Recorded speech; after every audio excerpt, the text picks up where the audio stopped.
کوئی قاری کوئی نہیں ہے، تم جیسے نمازیوں جیسا کوئی نمازی بھی نہیں ہے۔ کیا ہم نے سوچا کہ ہمیں نماز کیا درس دیتی ہے، ہمیں قرآن کیا درس دیتا ہے، ہمیں قرآن کیا کہتا ہے؟ صرف ماں باپ کے بارے میں ذرا سنو۔ میں نے جو قرآن مجید فرقان حمید کی آیت آپ کے سامنے تلاوت کی ہے، اللہ پاک نے فرمایا محبوب جب یہ پیسے والے لوگ، مالدار لوگ آپ سے آ کے سوال کریں یسألونک ماذا ینفقون، یہ پیسہ کہاں پہ خرچ کریں، کس جگہ کے اوپر یہ دولت خرچ کریں جس سے خدا اور مصطفیٰ راضی ہو جائیں، سنو اللہ کا قرآن کیا کہتا ہے، فرمایا یسألونک ماذا ینفقون، محبوب جب یہ آپ سے آ کے سوال کریں کہ یہ پیسہ اور دولت کہاں پہ خرچ کریں، کل ما انفقتم، میرے محبوب آپ اپنی زبان پاک سے اعلان فرما دیں خدا تمہاری اس دولت سے پیار کرے گا، خدا تمہارے اس پیسے سے محبت کرے گا، خدا تمہارے اس پیسے کو درجہ قبولیت عطا فرمائے گا۔ کس پیسے کو درجہ قبولیت عطا فرمائے گا؟ فرمایا ما انفقتم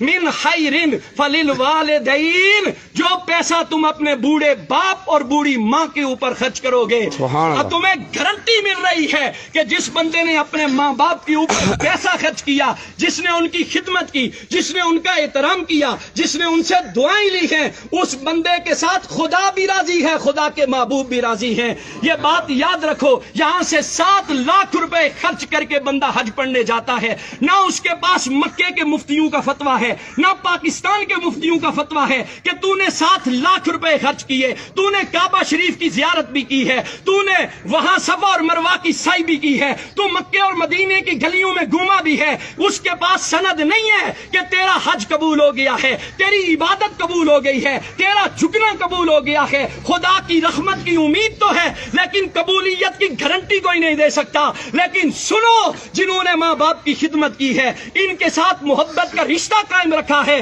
میرے آقا کی حدیث پاک کہتی ہے، فرمایا صبح سویرے اٹھو مسکراتے چہرے کے ساتھ اپنے باپ کے سامنے جا کے کھڑے ہو جاؤ، اپنی ماں کے سامنے جا کے کھڑے ہو جاؤ، ہنستے مسکراتے چہرے کے ساتھ۔ ان کی خدمت تو بات کا درجہ ہے، ان کو پیسے دینا تو بات کا درجہ ہے، صرف اپنے ماں باپ کی مسکراتے چہرے کے ساتھ ان کی زیارت کر لو۔ حضور علیہ الصلوۃ والسلام نے فرمایا گارنٹی ہے اسے کہ میرا رب اسے مقبول حج کا ثواب عطا فرمائے گا۔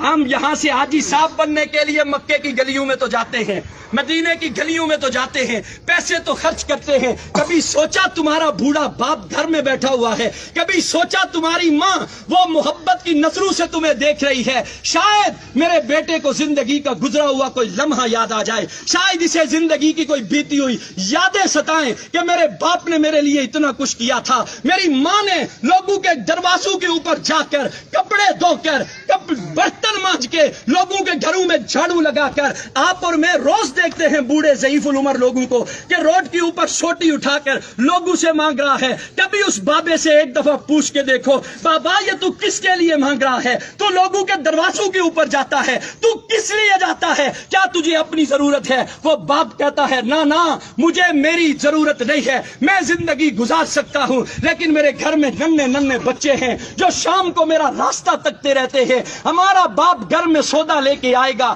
ہمارے لیے اناج لے کے آئے گا، وہ سارا دن دھوپ کے اندر رہ کر محنت کر کے تمہارے لیے لا کے وہ خرید کر کے لاتا ہے۔ کبھی تمہارے دل کے اندر حیا پیدا نہیں ہوئی؟ آج تمہارا باپ تمہارے سامنے کھڑا ہے اور ہماری یہ نوجوان نسل اپنے باپ سے کہتی ہے او جی تساں ڈن بھائی ہوئی جی انہاں دا دماغ یا کم نہ کرنا، سڑکیں چنی تے سڑے جوان اپنے پیو نے بارے چ گلاں نے، پاپا تس ناراض نہ ہویا، سڑے ابے اور نے دماغ یا کم نہ کرنا، محلے والے گچھیاں نے سڑے اما نے دماغ یا کم نہ کرنا۔ میں حیران ہوتا ہوں ایسی اولاد پر۔ یاد رکھ لو جو قرآن اور حدیث ہمیں پیغام دیتا ہے، خدا کی عزت کی قسم کھا کے کہتا ہوں خدا دولت سے پیار نہیں کرتا، جو دولت ماں باپ پہ خرچ نہ کرو، وہ تمہارے سجدے، تمہاری عبادات، تمہاری ریاضات، تمہارا قرآن کی تلاوت کرنا، اگر تمہارے بوڑھے ماں باپ تم سے ناراض ہیں تو یہ بات دل سے نکال دو، خدا تمہارے سجدوں کو قبول کرے گا، خدا تمہاری عبادت کو قبول کرے گا۔ ماں کا تو کیا کہنا میرے بھائی،